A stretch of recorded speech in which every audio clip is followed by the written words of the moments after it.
చట్ట ప్రకారం అంటే ఏమిటి, న్యాయ ప్రకారం అంటే ఏంటి? న్యాయం అనే దానికి ఎక్కువ యూనివర్సల్ క్యారెక్టర్ ఉంది. సమాజంలో కలిసి జీవిస్తున్నప్పుడు హక్కులు, విధులు, బాధ్యతలు, కర్తవ్యాలు అనేవి ఉంటాయి. హక్కు అంటే నీకు ఖచ్చితంగా రావాల్సింది. విధి అంటే నువ్వు ఇతరులకి ఖచ్చితంగా చేయవలసినది. బాధ్యత అంటే హక్కుని నీ హక్కు కంటే మించి తీసుకోకుండా, విధిని నీ విధి కంటే తగ్గించి చేయకుండా ఉంటే దాన్ని బాధ్యత అంటాం. అంటే హక్కుని మించి తీసుకునే ఆలోచన రాకూడదు, తీసుకునే మాట బయటకు రాకూడదు, తీసుకునే పని కూడా చేయకూడదు. విధిని తగ్గించి చేయాలనే ఆలోచన రాకూడదు, తగ్గించి చేయాలనే మాట రాకూడదు, తగ్గించి చేయాలనే ఆచరణ కూడా రాకూడదు. అలా ఉన్నప్పుడు మాత్రమే బాధ్యత అంటాం. కర్తవ్యం అంటే ఖచ్చితంగా చేయాల్సిందేనని విధిని నొక్కి చెప్తే దాని కర్తవ్యం అంటాం. ఇతరులు ఏం చేస్తే నీకు సంతోషం కలుగుతుందో, నీకు మేలు దొరుకుతుందో, నీకు సుఖం వస్తుందో ఆ పనులే నువ్వు ఇతరుల కోసం చేయాలి. ఇతరులు నీకు ఏం చేస్తే బాధ కలుగుతుందో, కష్టం కలుగుతుందో, ఏడుపు వస్తుందో, డిప్రెషన్ వస్తుందో అలాంటి పనులు నువ్వు ఇతరుల కోసం చేయకూడదు.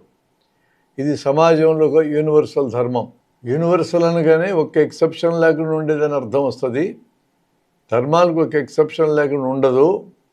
దాదాపు ఎక్సెప్షన్స్ లేవు, ఉంటే ఎక్కడన్నా ఉంటుందేమో అనే అర్థం వస్తుంది. కాబట్టి ఇటాటి ధర్మానికి యూనివర్సల్ అనే మాట మనం వాడాం.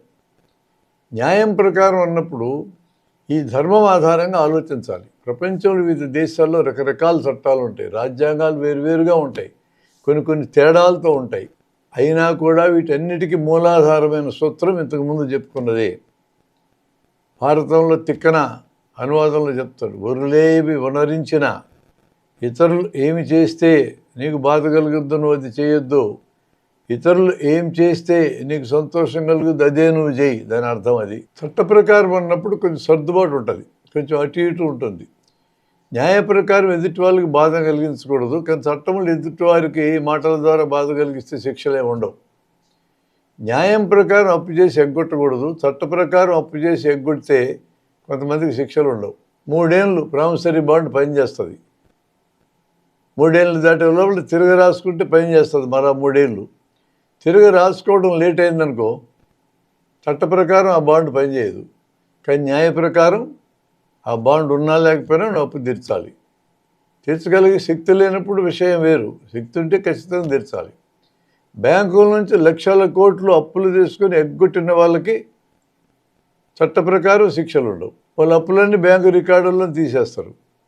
ఎందుకంటే బ్యాంకులు ఎప్పుడు అప్పులు కనపడితే బ్యాంకుల్లో సంవత్సరాంతంలో చేసే లెక్కలు అప్పులు కనపడతా ఉంటాయి, నష్టాలు కనపడతా ఉంటాయి. బ్యాంకుల్లో డబ్బు దాచుకోవాలనుకున్న వాళ్ళకి భయం వేస్తుంది నష్టాలు కనపడితే.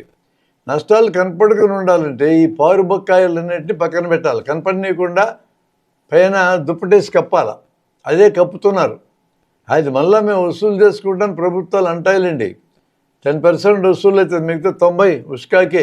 అవి ఏం వసూలుగా సాగు.